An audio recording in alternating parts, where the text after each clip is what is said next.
Welcome to the iRacing British Touring Car Championship here on BSR TV from Oulton Park this week, rounds 22, 23 and 24. As usual, me in the commentary box, Chris Cohen, joined by Matt Dalton, who is going to be joining us in just a moment. And for the first time as well, I am joined by none other than Mr. Clyde Whiting, who is our pit lane reporter for the evening. Evening, Clyde. Good evening, Chris. Good evening, everybody. Oulton Park, one of the famous staple tracks of British motor racing. It's going to be an interesting track, Clyde.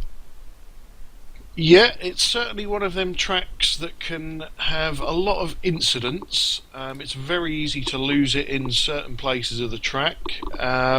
Looking at the practice times, we've got about 4.5 seconds between the quickest and the slowest, so should be nice close racing.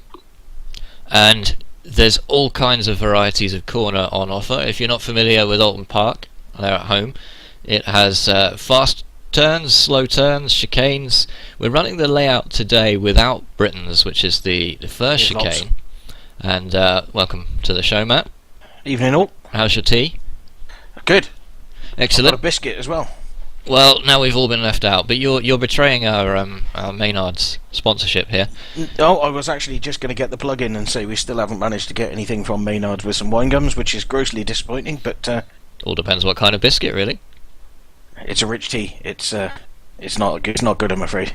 Well, post Christmas, we're all out of mince pies. It's just not the same anymore. No, get them while you can. That's what I say. But Absolutely. Oulton Park without Britons is going to make for a very long straight after the hairpin, Matt.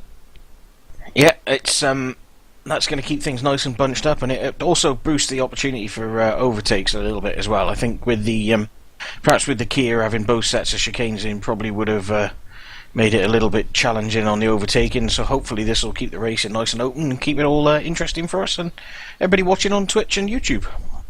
And welcome to everybody watching on Twitch who's watching live right now.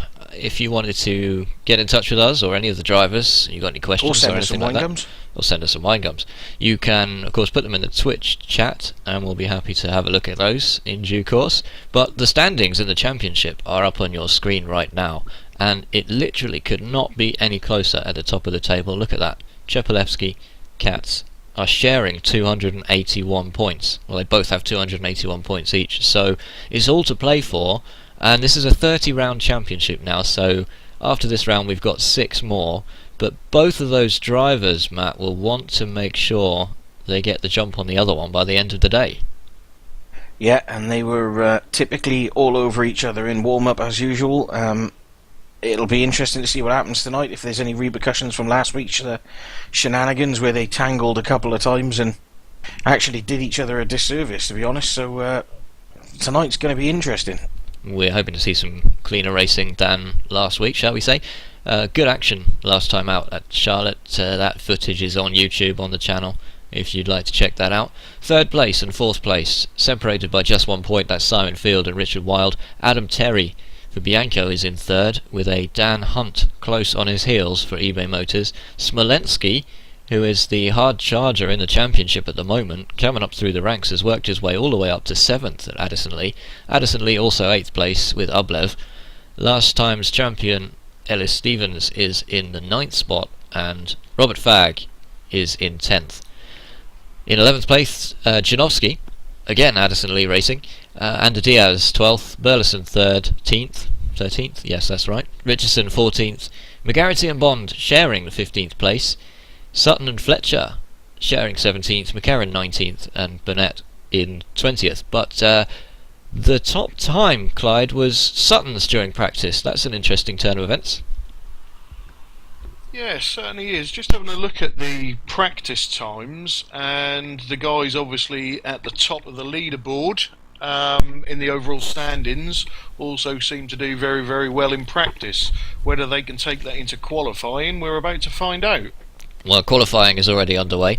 Here's how it works today. 30-minute qualifying session, 12-lap race, 3 times over. The third 12-lap race this evening will be a reverse grid, where the top 10 positions will be reversed. So if you finish 10th in the second race, you'll be on pole position for the third race, and if you finish first, you'll be down in 10th, which always makes the third race really interesting. We've seen some great third races over the past few weeks, Matt. Yeah, it's always a blinder when you check the reverse grid, isn't it? You mixes things up a little bit. You get the midfield runners at the front and the occasional numpty thrown up to the front as well, and then from there on in, it's always good fun. Well, makes the guys at the back have to work for it. Yeah, absolutely. Let's go down to the track and find out how these guys are getting on, because we're only 5 minutes into the qualifying session now, so a bit early to draw any conclusions, but this is one of the championship leaders, because we have two right now sharing that first spot. That's Andreas Katz, and somewhat of a jack of all trades, this chap. The German is extremely fast in...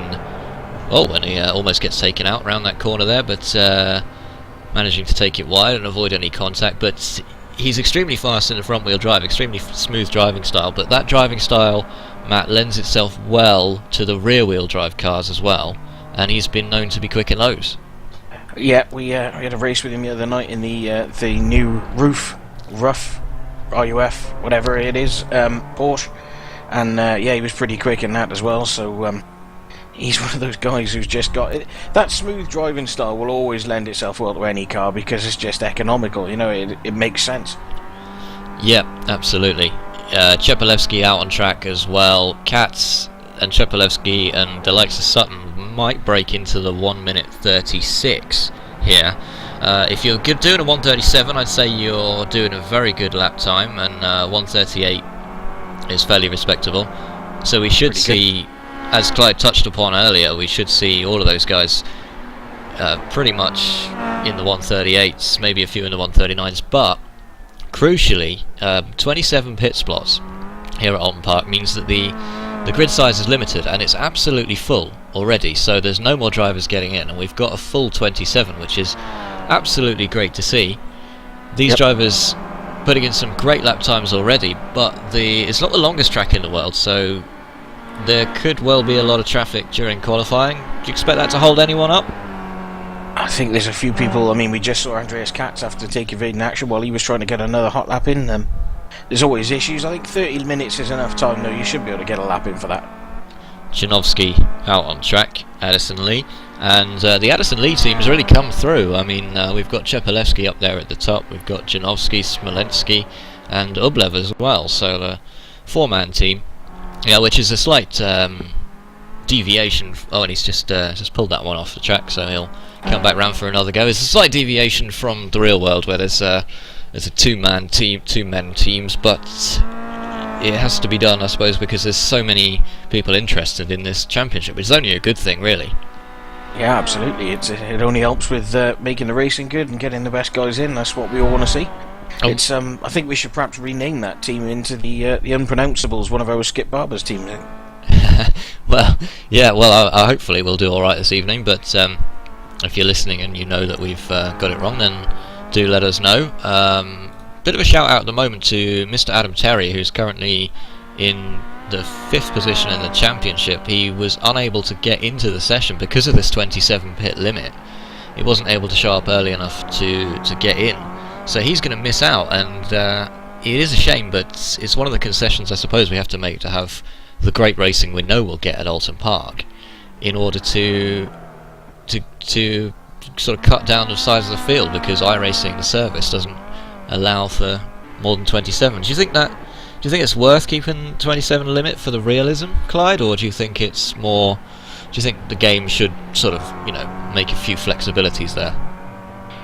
To be honest, I'm a little bit on the fence with that. I do like the realism, and if it's 27 pit stalls, it's 27. A series like this, then obviously yes, we could do with 40 or 50 pit stalls at every race, but I just don't think it's going to happen. And again, being the BTCC, we need to be running the British tracks, so it's the same for everybody. Everybody knew there was a limited amount of pit stalls. I do feel for Adam, but you know, you've got to draw the line somewhere. We had the same problem in the Skip Barber series here as well, didn't we? There was a couple of high-profile casualties in that one as well, where people were trying to get some last-minute practice in and just missed the start of the session. Yeah, early bird catches the worm with Oulton Park. I'll be fair. I think it's something that the guys have said that if it if it's an issue and they are looking at bigger grids, I know the same with the Skip Barber series, that next season they will look at running 2 servers for qualifying, and then they'll just take the top 27 out from that to the main race, which is, you know, as a way of keeping everybody involved and keeping everybody interested. So certainly one way to look at it. Well, if there's any criticisms you might be able to level at the series, poor organisation is definitely not one of them, and it is a very well organised series, and that's one of the reasons why it's so well subscribed. Not everyone a fan of the Kia, though. Done much driving in the Kia, Clyde? Not really, no. Not being much of a road racer, I'm more into the oval side. I've dabbled in it. I did a sport race last night in the rough, thoroughly enjoyed that, but the Kia is just one that I don't get on with. I'm not smooth enough and haven't got enough talent to drive it round a road course. And what about you, Matt? You've put in a lot of time in a lot of the road cars, but perhaps not so much in this one. No, I mean, I've had a run with it. I just similar to Clyde, it just is one that doesn't suit my driving style very well, and it's I seem to struggle with I seem to struggle with luck, which is why I've decided to step away from it. I prefer being sat watching and giving the abuse rather than being the one causing it. Well, we won't talk about my progress in the Kia Optima, but suffice it to say that this is a almost 400 horsepower beast with front-wheel drive, 2-litre turbo, and it can be a handful. Even though it's front-wheel drive, you think, when start to slide, it's easy to correct, but this car can get very loose under the brakes, and also is known for its ability to wear off its tyres very quickly, so that might come into play, especially if some of the guys are using a setup that involves, you know, some of the higher camber settings, something like that. Oh, and a rare mistake there from Chepalewski out on the track sees his qualifying stint come to an end for the time being. Just joining up now with Russell Laidler and the CQR Fanta car. And the CQR Fanta and the CQR team, as well as the eBay Motors team, you can tell their cars apart by the colour of the mirrors, so look out for the bright green mirrors on this bright orange car, and you'll always know where Laidler is on the circuit. He's proven himself in this series, isn't he? Steadily getting better and better, Matt. Yeah, he's been improving solidly. Like a lot of the CQR guys, to be honest, they sort of joined mid-season from Forza Motorsport and moved across to iRacing, and the longer they're here, the better they're all getting, to be honest. Ashley Sutton's another one like that as well. He's come through, and over the weeks he's getting quicker and quicker every week, and I think as soon as he figures out how to stop destroying his tyres, he's going to be a handful. Well, I think anyone with that particular piece of knowledge will be doing alright here. Oh, and a big slide from Laidler, and yeah, he's lost it. He's into the gravel trap, keeps it out of the barriers, but shout out to the rest of the CQR team as well, who have turned up in somewhat of a force this evening. We've got Frankie Myers as well, driving the CQR Fanta, and somewhere out on the grid as well we have Martin Johnson, who's returning to the series in the Team CQR. That's the green livery. And was there anybody else? Craig Ray, I think, as well, as another one, isn't he? Craig Ray's not. No. Oh, Sutton, of course. Couldn't forget about Mr. Ashley Sutton in the Team CQR. He was our fastest driver in the practice session. No one yet breaking into the 136. Weather conditions pretty much the same as they were during the practice session. Can come into play here a little bit, but what do you think? Do you think the tow's necessary to get in the 136? I wouldn't have thought so. I mean, Ashley Sutton was telling us during warm-up he thinks his optimal lap time is a 36.2, so, you know, I'm not sure the tow is that vital if it is that much in the car, but I'll be staggered if anybody pulls a time like that, mind you, I've got to be honest. Richard Wilde slides into second place, so he's outdoing his main rival Simon Field by about 0.13 of a second, so hardly anything in it between those top four at the moment. Smolensky, always one to watch, very quick. As we'll just join up now with Ashley Sutton for a lap of this Oulton Park circuit, missing the first chicane, of course. We're over the line now, and this is one of the trickiest corners, the very first corner. Just brake just after that first marker and just take as much of the apex as you can. Keep the car off the grass on the left-hand side there. Bring the car through the almost non-corner down into turn 2, and there's a kink, just a little dip on the brakes. It's going to throw you off, and he's done very well to keep that nice and tight. This is a little bit of a drag race now, down to a very high speed left corner. Just a little lift from Sutton there, keeps it off the grass on the inside, doesn't use all of the road on the outside, hard on the brakes now, sharpest corner on the circuit, keep it as tight as you can. That exit speed's really important because we're coming down the main straight of the circuit. Those tyres on the left hand side are where the chicane would have been, but it's not part of this particular layout. Braking is very important here through this single chicane on the circuit, just before the 100 board if you can. Left then right, and then almost straight away back into another right-hander where you can take quite a lot of the curb on the inside if you dare. Don't run it out too wide, under the bridge, blind left-hander, but it's not a sharp one. And then you want to line the car up on the left-hand side of the track for this double apex right-hander, not too fast on the way, and it's easily done as well, and that sort of blind curb on the left-hand side can catch you out as well. Under the second bridge there, brake just after the marker there. This is a very deceptive corner because it is right over the top of that hill. That the front wheel drive car rather wants to slide to the outside as you bring it back over the line, but a great lap there from Ashley Sutton, and what does that do for him? 1:37.0. So that's a pole position lap. He's done incredibly well there, Matt. Yeah, that's a good solid lap. Interestingly, I think he's left a lot on the track there.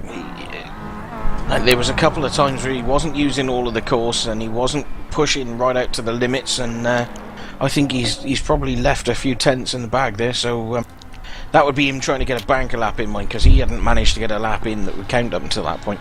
A few tenths, and I just imagine someone with a bag of tenths just taking them out when they feel the necessary. And yeah, I think these guys can do that. I'm not sure the rest of us quite so much. Well, yeah, not someone like me, but Eckhart von Glan for Dynojet is one we need to keep an eye on, because he's been blinking a little bit. He's not up there with the top guys, but he's not slow. But that connection might come back to bite him or somebody else, because that blinking of the car means that his internet connection's not stable, and that means that he might just drop off or, again, reappear in front of someone unexpectedly, which can cause some problems. It can cause some major issues. It says his teammate's another casualty for this evening. Peter Van Gool is missing again this evening, so... And the Dutchman won't be happy not to be able to get in a session. It is unfortunate, but there's not too many new faces out there this evening. I was going to say we do have a regular influx of new people, because this championship is open to absolutely anybody with an iRacing subscription, and... we've got Nico Brandt, who's a new guy, and he's he's one who's... he's not short of a bit of iRating and a bit of speed in some cars, so... That's true, and also Niels Jordan, who races in the Grassim V8, the GV8 series as well.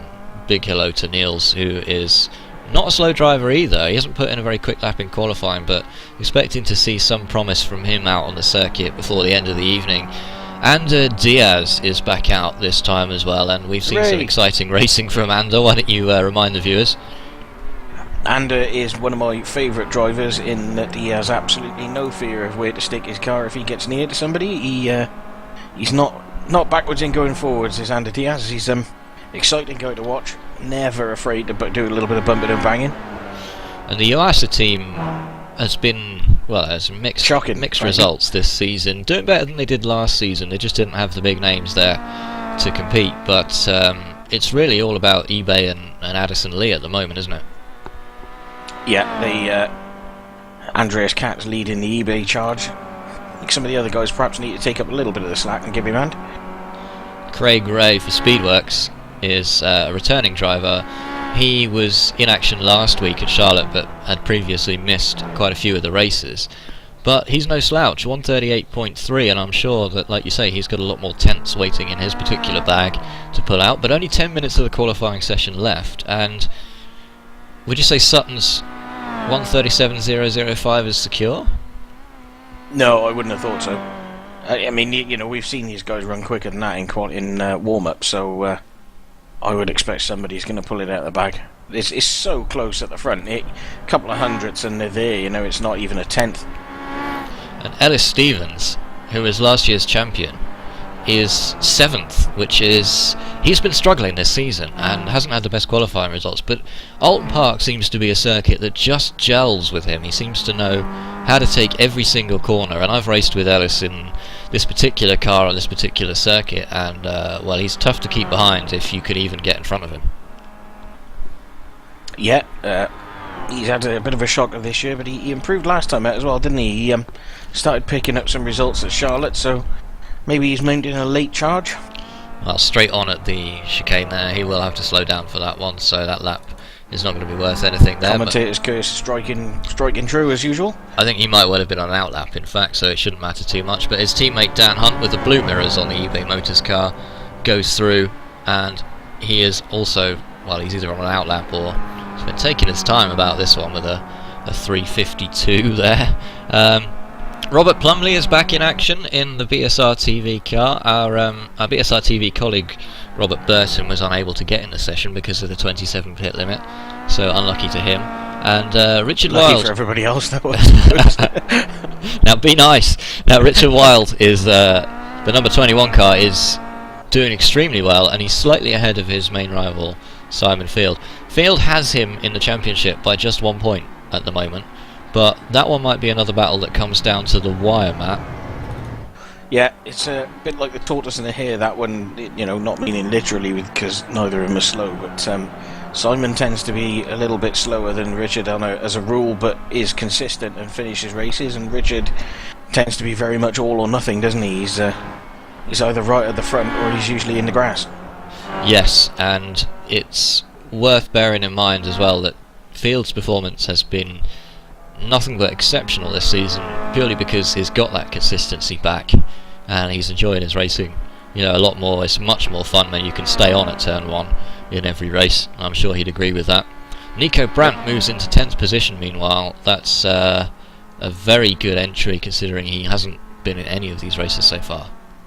Yeah, he'll be getting to grips with the car, and he's not slow. You know, we ran the rough race last night here, and he was very, very, very quick in that, so he's not a guy who's going to be at the back for long. Yeah, worth touching on that as well. With the season has kind of expanded into a number of support races. So there's the Jetta Mazda support race, which happens a little bit earlier in the day, so that was on earlier on Thursday, and also there's the rough support race, loosely termed the Carrera Cup. We're not allowed to call it a Porsche. We know it's a Porsche, but we're not allowed to call it a Porsche. But I suppose iRacing are. Yep. And there's also the Spec Racer Ford, which is another support race. Both of the Rough and the Spec Racer Ford are Wednesday evenings, and again open to anyone to join. So why not get involved if you're an iRacing subscriber and you're not already involved in this behemoth of a series? Then you should consider it definitely. Nick McCarron just coming over the line there. He is in 9th place, and Tom Stanley as well is doing very well, isn't he? 8th place at the moment. I'm flying a little bit blind. The qualifying times don't work for me at the moment, so I'm going to have to keep. I'm actually looking at the individual laps for each driver. Just point I was going to make actually on that. Looking at Frankie Mayers, he still hasn't managed to get a lap time that's counted in, so he's still struggling a little bit. Well, it might be a start from the back then, because we've got just under 7 minutes of this qualifying session to go. But in the meantime, up at the front of the field, Ashley Sutton 136.8. Wow. And Chepelevsky 136.8 as well, but that's just a little bit slower. Katz just improved his time, but not enough, so that's a 137. Low 137, same for Richard Wild, so there's very little to choose between these guys. It's going to be difficult because Sutton's got the pace, but not necessarily the consistency. He's an unproven recipe in this formula that we have here, shall we say, whereas the other two guys leading the championship currently have been in every race, and we know exactly how they drive. They know how each other drives as well, which is always important.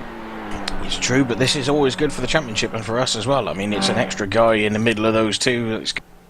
You know, there's always a risk that one of them might get splattered if he makes a mistake, so it's excellent for us, and it's great for watching, because it opens it all up a little bit more. Just picking up there, Chris, on Ashley Sutton. I've just run a couple of laps on board with him, and he is very, very fast, but consistency, he's just having so many off tracks at the moment. Just wondering whether that's going to cost him dear in the end. It might well do, and don't forget with the iRacing service during the qualifying session, if you go off track even once during your qualifying lap, and we're talking about a proper off track, not a couple of wheels on the curb or the slight edge of the grass, then your lap's invalidated. So he can get round in 1:36.8, otherwise his time wouldn't have counted, but he's got to be able to do that for maybe, well, a good proportion of those 12 laps, so that might be a doubt, Clyde.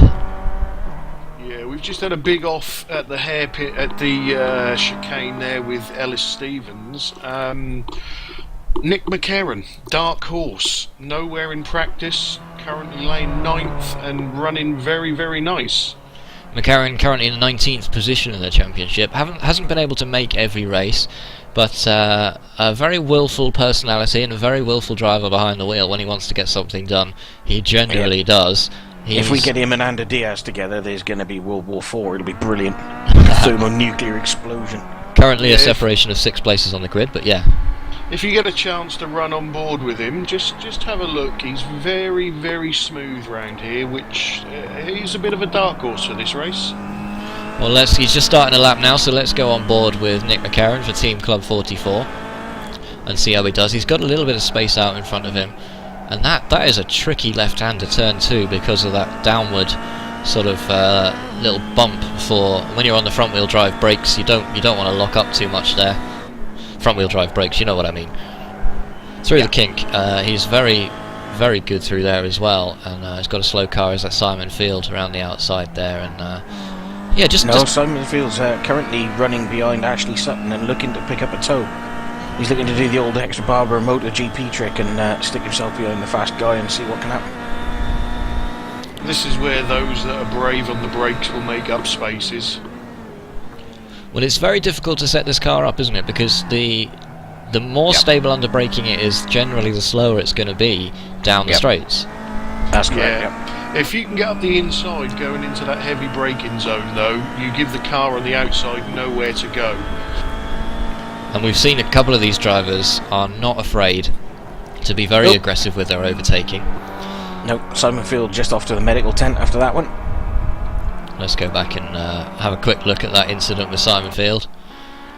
I'm sure he won't mind us embarrassing him with that one. But, no, he'll be off to see the nurse after that one. That will have stung a bit. She's pushing too hard. Oh yeah, straight into the barrier. Yeah, hands off the wheel. I don't think it would have made any difference, but never mind. Simon Field pulls it out of the pits. You can have as many cars as you like in qualifying. Doesn't make a difference. 2 minutes left then. Sutton 1:36.806. Still on top. Could we be seeing another Ashley Sutton pole position? I would think that looks extremely likely. I can't see anybody topping that at this point. I think that's a very, very quick lap time. Well, Chepelevsky just 33 hundredths off that time.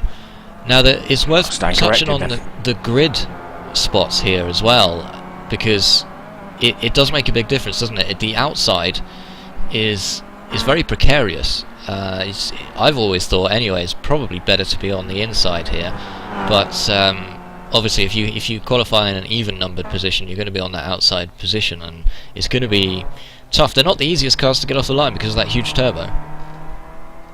Nope, and they'll pick up some front wheel spin as well. If you try and rev the nuts off it and then dump the clutch, it's just going to bog a little bit, so it's always a bit of a delicate balancing act. That's why we see so many incidents in the first turn, to be honest, because the guys who get the start right will bunch right up on the guys who don't. So. And there's not really room to go 3 wide through that first corner or the second corner. No, unless you're in the Skip Barber series, in which case they go 3 wide everywhere. Yeah, well, that's one of our other series here on BSR TV. Is every single Monday we are running the 12 race Skip Barber series, and it's been nothing but thrilling entertainment so far, Matt. Yeah, it's just every week, isn't it? They just take the mickey out of us, really. Some of those guys with 5,500 ratings really showing how it's done in that open wheel race car. If you've never checked that out before, all the previous footage is available on the BSR TV YouTube channel, and you can tune in on Monday, where we will be at Spa. So a big challenge for those guys around such a prestigious circuit. That's from about 8:30 UK time. The cars. Beware the incident point limit. Yes, well, that's something we haven't touched on in this session, isn't it? Because we haven't. I believe it's 13 incident points. Yeah, I mean, this track and Spa are two very easy tracks to pick up one incident, 1 point incidents for a couple of wheels off the track, or what it describes as the track, and Spa especially is one. There's so many corners there, you can pick up 5 or 6 incidents in a lap, no problem at all. And this evening's racing, it's very easy to pick up a 4X, which is contact with another car, which counts as 4 incident points in one.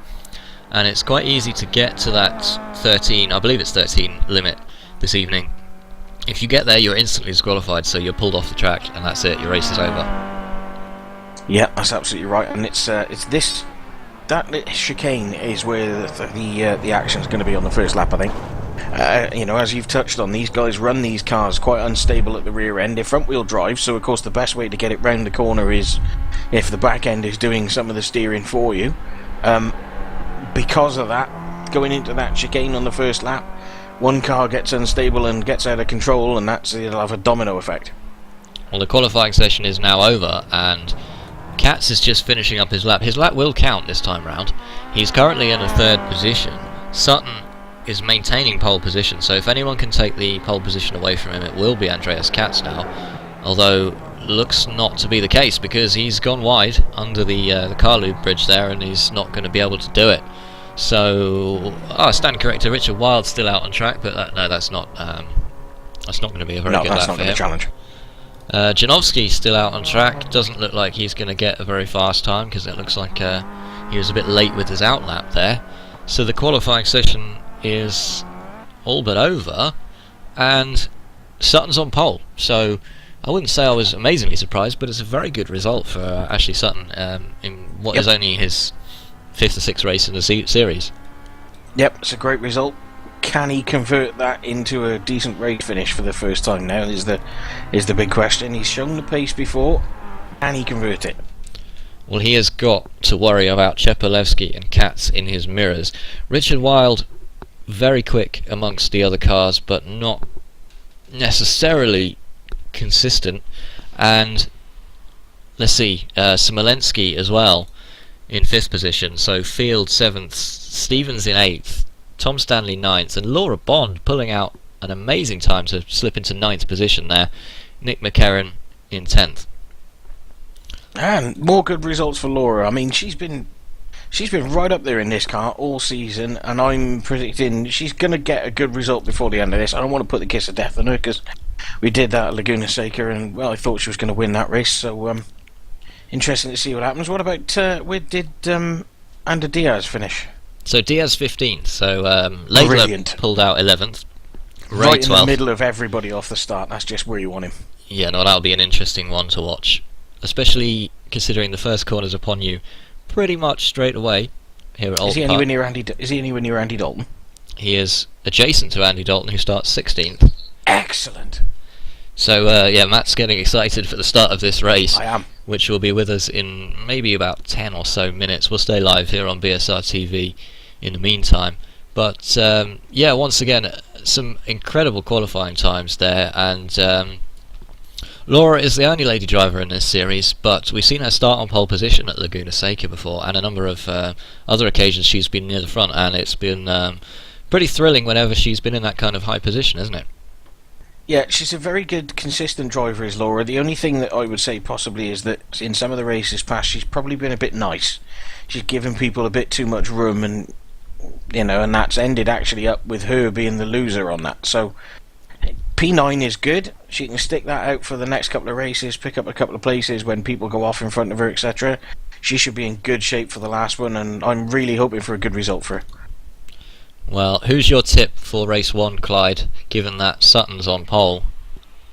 Well, no disrespect to Ashley, but I don't think he's going to win it. I don't think he's got it in him to do the whole race that quick with no mistakes. Chepelewski or Katz? They're your two. Well, no, I'm joking. Those two will probably be very high up there, but we've seen those two are going to wreck each other again, I think. Well, it'll be interesting if they do, because they were very patient with one another after some collisions in the last round, but as the championship pans out and there's only a few rounds left, it's going to get a little bit more competitive up at the top.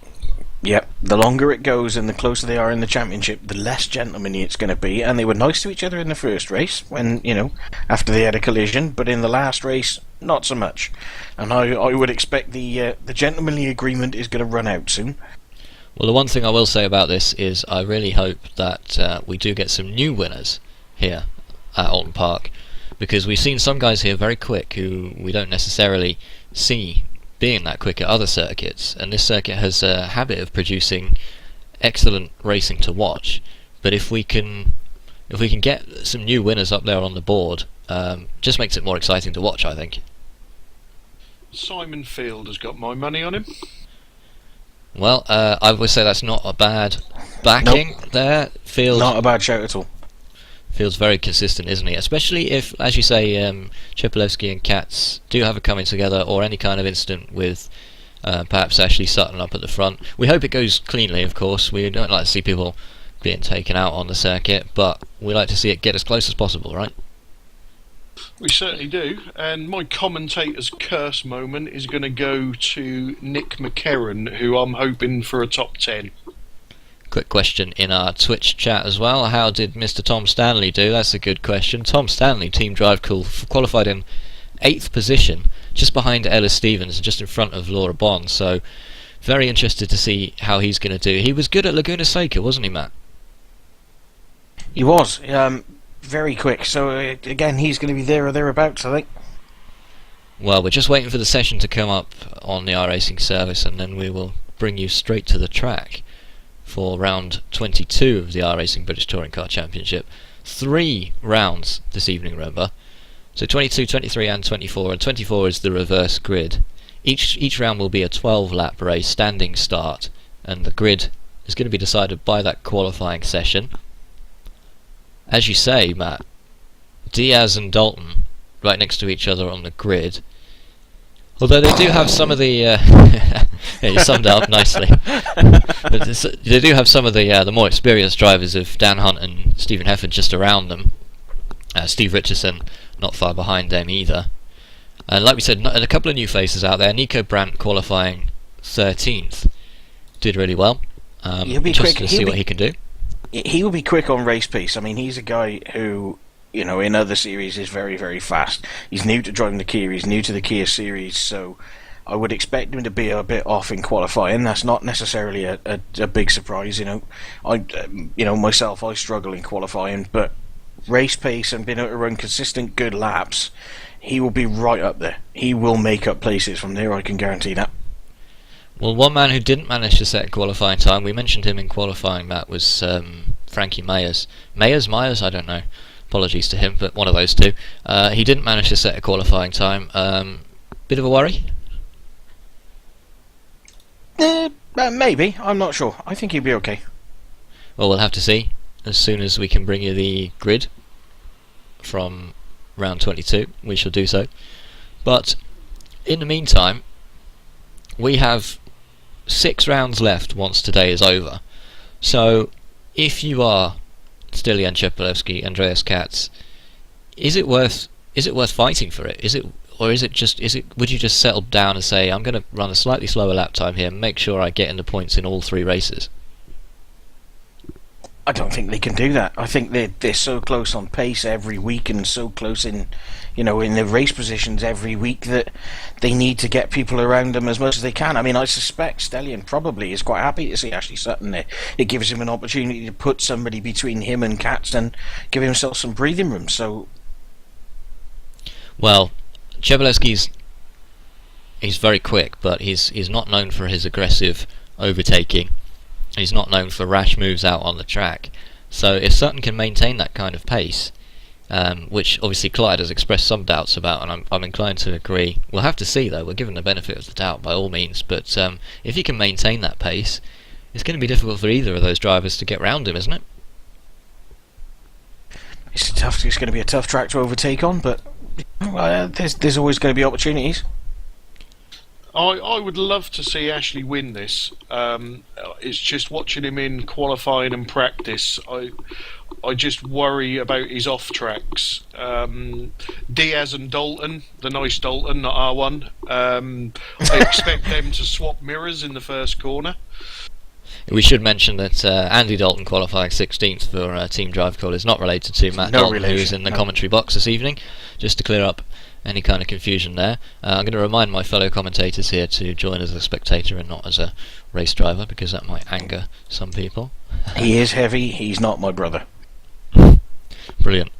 So while we got the opportunity, let's just touch on the monthly oval series, the mixed oval series that we've got coming up.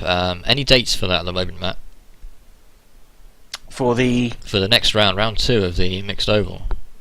not as yet, not fixed. Probably be the second weekend in February, but we're looking to fit it in and around the iRacing official Daytona 500 and some other events as well. So as soon as we can give you a date and some details on that, we will. And that is going to be in the trucks, It is. and it's going to be fixed setup. It will be, yeah. With 6 sets of tyres, I believe, is be the limit.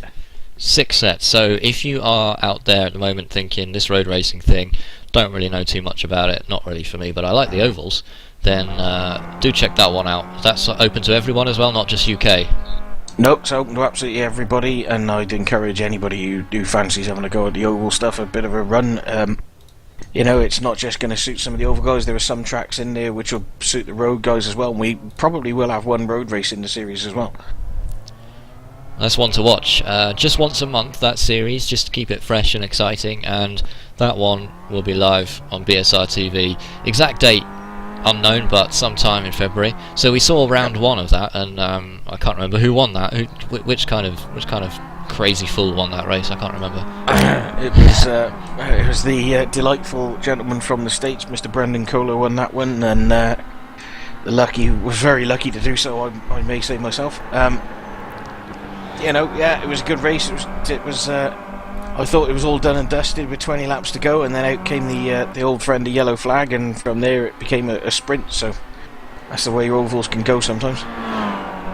Well, that one is live. Well, it was live on BSR TV, I should say, and the footage is available, as always, on the YouTube channel. Just a quick tip for anyone watching live right now or watching the archive footage later on.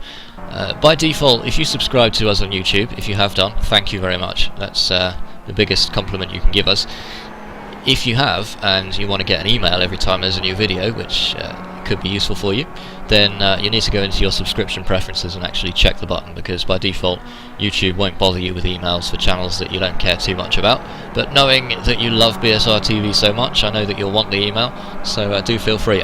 Just touching on that as well, we got past the 10,000 view milestone as well, which is fantastic. So thanks to everyone for supporting the channel so far, and much more exciting racing to come.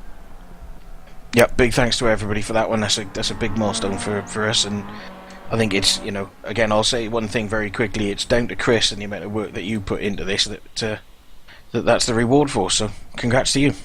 Well, thank you very much, and delighted to say we've got some great co-commentators here as well, Matt and Clyde. And Clyde will be in the pit lane this time round, so we have taken on board some of the feedback, which is that sometimes we don't cover the whole field, and we can lose sight of what's going on further down the grid. And Clyde, you'll be taking care of that this evening? I most certainly will. I will be the man at the back. And also, Clyde, with some exclusive access to some of these drivers during the race as well, so if anything happens out there that we're not quite sure on, slowdowns and things like that, sometimes someone can just lose control, or sometimes someone gets to slow down and we're not sure. He's the man for that as well. So about 5 minutes now away from the grid, and the grid will be bright green at the front for once. Unusual sight. Normally it's Chapelewski or Katz in the pole position, which is unusual.